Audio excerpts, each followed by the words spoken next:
from 200 to 640. So $420,000 from small changes that was heard in the team.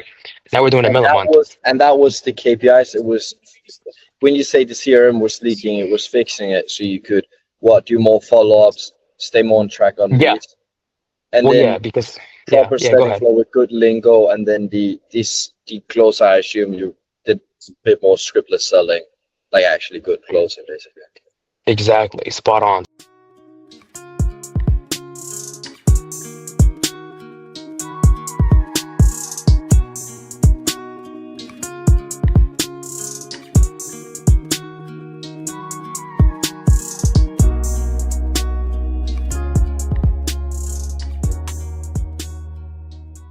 I came here to visit about 6 months ago, and I loved it so much. Decided to come back for summer because why not? You know. What about it do you like? Well, first I came here to ski, first time in Finland. Loved the slopes. People were very friendly. Everybody speaks English. It's very low key, very safe, quiet. It's like a New York that you want it to be in New York, but also like empty. But it's just Yeah, it's a different feel of everything. So uh, I don't know, man. It just resonated with me, kind of like it's it. quite nice. It's very nice. What about you? What do you like about Denmark? And Estonia is very different than Denmark. Have you been in any of the Scandinavian countries beside Finland? no, no, no. I wanna hit Estonia. Yeah, Estonia is more interesting than Denmark, I'd say. Tallinn is very modernized now, the capital. The rest, bro, is pure Soviet Union. But Wow. that's what I like about it. Like they haven't moved on. Like, well, the people obviously they're getting there, but like the buildings, like the culture is still there. Go to a Yeah. Baba, they speak Russian, they don't speak Estonian. So it's very calm. There's two things that are modernized in Estonia. It's Tallinn and it's the police. The fucking police everywhere, bro. You cannot Yeah. drive fast there. Yeah, Yeah, just like here, just like Finland, honestly, yeah, same thing. Which is good. It's good. It's very good. It's good that they modernize that for sure. And you get like an ancient feel of what like Europe would look like. You know what I mean? Because yeah. Paris or Spain or something like that, like it's changing too in a bad way. Huge sales team at the moment for sellers, also closers. Everything, man. So I've been in sales for started at 16. I'm 23 now, so about 6 to 7 years. First 3 years were just in person, door to door. In Florida, man, I've door knocked a lot of homes, different services. And then COVID happened. Even post COVID, the whole info product, even like online money started happening 3 years ago. And I wanted to focus on doing something sales oriented. A buddy of mine was already in sales at the time, doing info product. He was closing for Carly Morgan at the time too. And we Really? just started developing. Yeah, yeah, he How was. long ago? So what was that? How long ago? 3 years Wow. ago, I'll say 3 years ago. He was closing from about 2 or 3 years ago. Yeah, they were doing like 800 a month plus, or I think less, but he was alone closing 200K a month by himself for Charlie Morgan at the time. But yeah, man, it just started slow in terms of getting the connects and building a good network. And fast forward now, it's just more management, sales management. When you went from a sales rep to a leader, what was the biggest like perspective change you had, or like paradigm shift that you actually implemented? So when I got into it, the goal was just to one, be consistent, being the best at it, and then having my results build trust around the people around me that know me for doing what I'm doing good. And that was just the focus. I wasn't thinking long term about management or leadership or anything. In terms of leadership, I've always led by example, even playing sports and stuff and being around the right people. But I love to learn. You know what I'm saying? I love to ask questions and I love to learn. And if someone was doing something right, I want to learn and I do it consistently. Like the same thing you're doing right now. I did that when I was a closer. I would be so close to my setters. Like I would talk together, we'd do role play together. I give them reviews on stuff. I give them trust. They trust me when I close. I was closing a lot. My close rate, I think the lowest month is like 65 to 67%. Not because I'm like a magician or anything, but I took hours watching Fathom recordings do that. Nobody could take that away. If anybody can say anything, I'll pull up my Fathom recording book and I just scroll. I have so many repetition that I've done. I rewatch those. ChatGPT wasn't a big thing, so you can't copy transcript and get a summary anymore. That wasn't a thing too, so you had to rewatch those. And I would rewatch those. I'll ask questions. I'll give feedback. I was in a clothing brand offer for like 9 months, and I was dealing with people that can't even afford $200. Like I had people trying to pay with food stamps. Like it was really rough, and I stuck with it for 9 months. Now I was barely making money, but it taught me so much about connecting with people and handling objections and stuff. I think that offer was gave me the enough experience worth $10 million, even though I wasn't making 10K a month. Yeah. You know what I mean? So when I transitioned out of that tough offer, the coach is still my best friend now.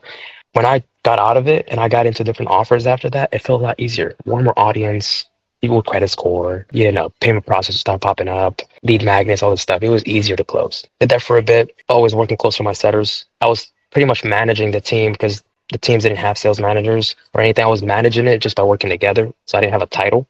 And then the closers, they were closing 50%, 55, etc. So I would sit down on my free time when I'm eating at night and I would just talk and help each other out and then grew them out. That's when I made that paradigm shift. The transition you told me was, I was like, all right, well, if I'm on a team and I'm putting hours to review my calls, I consider myself good at what I do between myself and I. It's unfair for the other closers closing below me. If I'm already closing so high, let me pull myself out the calendar so we can book them out and let me get them to 67% because they can already trust me as one of their closers. Now they're going to trust me as a sales manager. They already know without enforcing that title. You know what I'm saying? Without be like, oh, I'm the leader. It's just because we work together. They were doing about 180 to 200 a month. The goal was to get to 300 for the next month. But super lean team, like one closer, one DM setter. But we're selling the 20,000 and the $50,000 ticket. So that was October of this past year. What was the changes? I'm assuming it's B2B. Yeah, it's B2B. It's a big offer, 20 to 50K, 100% organic. The shift was the right setting framework, the culture shift, consistency in the right system. Like the pipeline was leaking, the CRM was all over the place. There was no SOPs, no KPIs really tracking. The closer was doing their best. The setter was just setting. The setter doesn't talk. He's DM setting. So he wasn't talking like the coach. He didn't know the lingo. He didn't know what the product is really about. You know what I'm saying? The closer is going through these frameworks and stuff, but they're not really digging in the paint. All these different things, they were doing 200, and then the next mode is 640. Small changes were worth $420,000 because that's how much was added up in 1 month, from 200 to 640. So $420,000 from small changes that was heard in the team. Now we're doing a mill a month. That was the KPIs. It was when you say the CRM was leaking, it was fixing it so you could do more follow-ups, stay more on track on leads.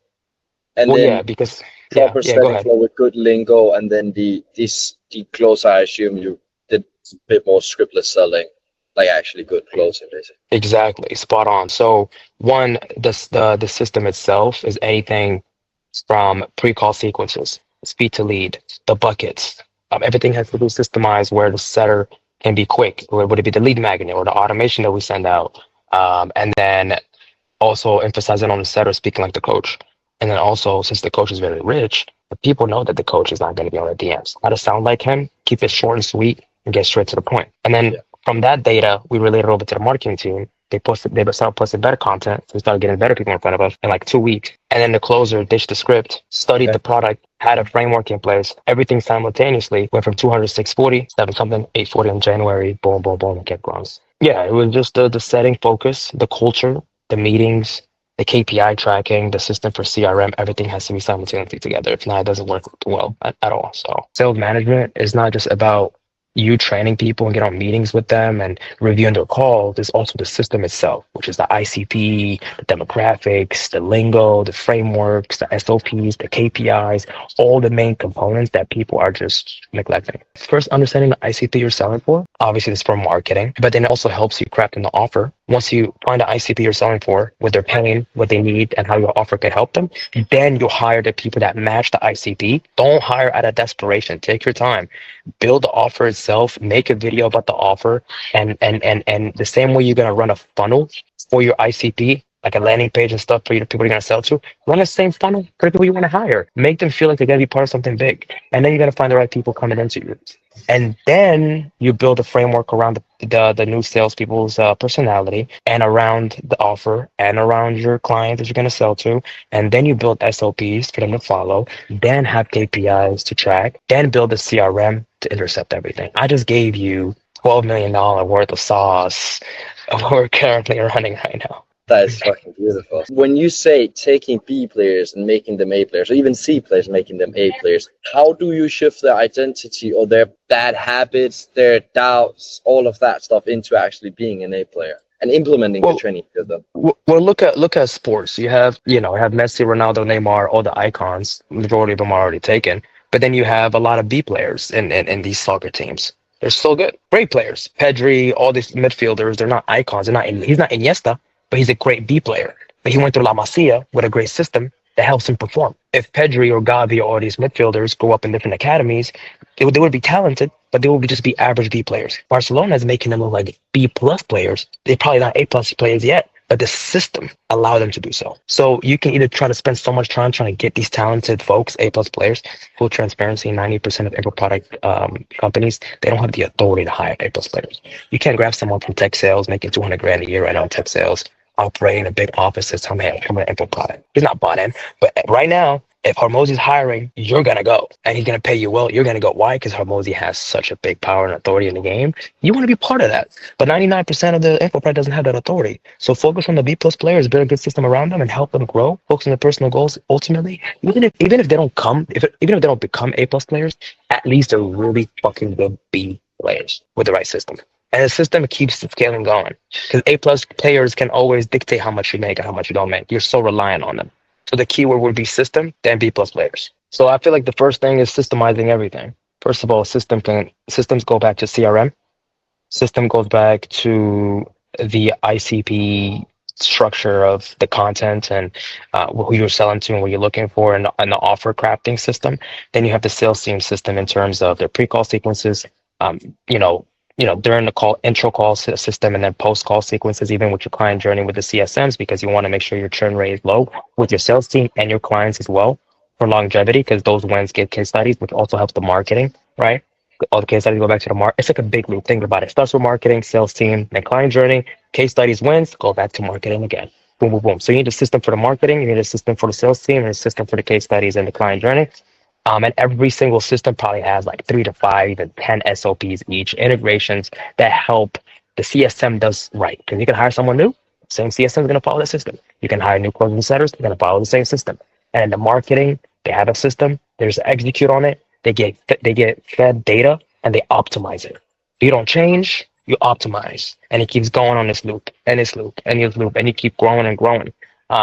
So if you don't look at these 3 compartments, it's marketing, sales, client success management, or still client journey, and systemize every of these 3 compartments and have clear SOPs for all of them and KPIs, you're just going blindly. You're hiring desperately. You're posting blindly as well.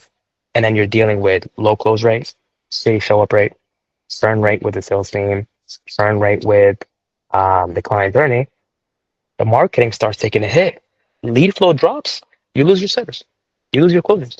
Now you got to hire again. And you keep going and going and going and going and going. And that's why there's no consistency.